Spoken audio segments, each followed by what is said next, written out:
හැමෝටම සංකොන්චාද දවස් අපි කතා කරන්නේ JLPTN 3 එකේ kanji lesson 27. මේක තමයි පාඩි බාන්නේ මම ඔයගලන කෙලින්ම මේක නවත්තලා යන්න JLPTN 3 kanji කියන playlist එකේ පළවෙනි lesson එක එක දිගට බලන්න ඉන්න කියලා එක දිගට බලන්න එන කට්ටියද දවස් අපි කතා කරන්නේ මේ kanji set එක ඔයාලට මෙතනදී පේනවා. මේකට දාලා කරන PDF සහ ඒ වගේ යනාදී දේවල් වලට ගන්න පුළුවන් කෙලින්ම මේ වීඩියෝ එකේ description එකේ යට තියෙන Patreon link එකෙන් ඔයාලට කෙලින්ම අපේ PDF තියෙන තැනට නැත්නම් Patreon page එකට ඔයාලට යන්න පුළුවන්. එහෙනම් අපි යමු අද දවසේ අපේ lesson එකට. පළවෙනි එක තමයි ඔයාලට මෙතනදී පේනවා වගේ හොසොයි කියන එක. හොසොයි කියලා කියන්නේ මොකක්ද කියලා කිව්වොත් සිහින් සහ සියුම් නැත්නම් සවිස්තරාත්මක කියලා අපි කියනවා කොමකයි කියලා අපි කියනකොට. හරි? හොසොයි. කුඤ්ඤොම එකෙන් අපි කියනවා හොසොයි නැත්නම් කොමකයි කියලා. ඔඤ්ඤොම එකෙන් අපි කියනවා සයි කියලා. ඒක අපි ලියනකොට ලියනවා steps 11කින් ඔයාලට මෙතනදී බලා ගන්න පුළුවන් වගේ. පළවෙනි වචනේ තමයි හොසොයි. ඒකේ තේරුම තමයි සිහින් නැත්නම් කෙට්ටු කියන එක. ඊළඟ තමයි කොමකයි. ඒකේ තේරුම තමයි සවිස්තරාත්මක නැත්නම් කුඩා කියලා අපි ගන්න පුළුවන්. ඊළඟ තමයි සයිබෝ. ඒකේ තේරුම තමයි සෛලය නැත්නම් ජීව විද්‍යාත්මක.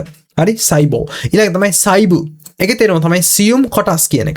ඊළඟ කංජ අකුර තමයි තෝ කියන එක. තෝ කියලා කියන්නේ මොකද්ද කියලා කිව්වොත් දොර කියන එක. කුඤ්ඤොම එකේ අපි කියනවා තෝ, ඔඤ්ඤොම එකේ අපි කියනවා කෝ කියලා. ඒක අපි ලියනකොට ලියනවා steps 4කින් ඔයාලට මෙතනින් බලා ගන්න පුළුවන් වගේ.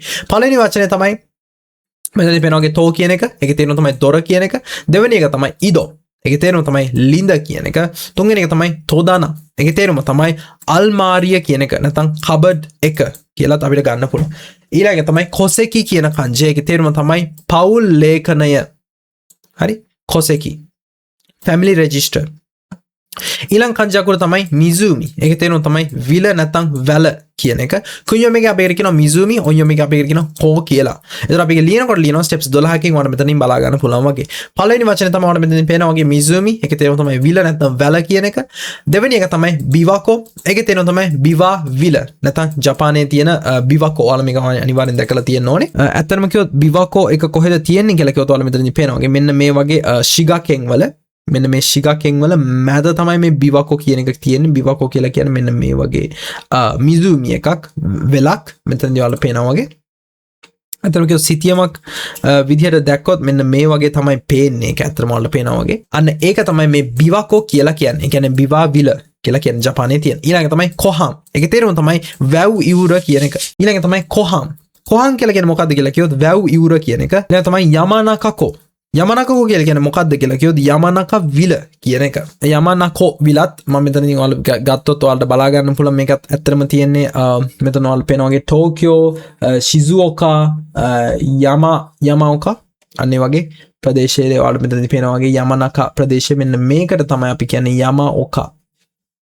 යමනකකෝ කියලා. හරි? මේකට තමයි අපි කියන්නේ යමනකකෝ කියලා මෙතනදී ඔයාලට පේනවා. මෙන්න මේ වගේ මෙන්න මේකට තමයි ඒ යමනකකෝ කියලා අපි කියන්නේ. යමනකකෝ කියලා කියන්නේ මොකද්ද කියලා කිව්වොත් යමනකෝ විල. ඔයාලා මේක දැක්කා. ඊළඟ කංජ අකුර තමයි ෆුනේ කියන එක. ෆුනේ කියලා කියන්නේ මොකද්ද කියලා කිව්වොත් නැව සහ බෝට්ටුව කියන එක.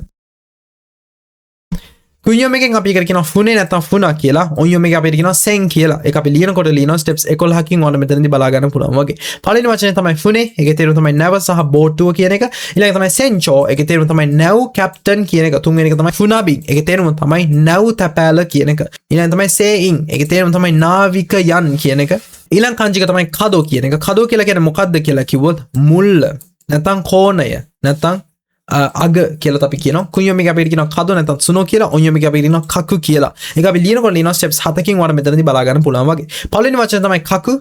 පළවෙනි වචනේ තමයි කදෝ. ඒකේ තේරුම තමයි මුල්ල.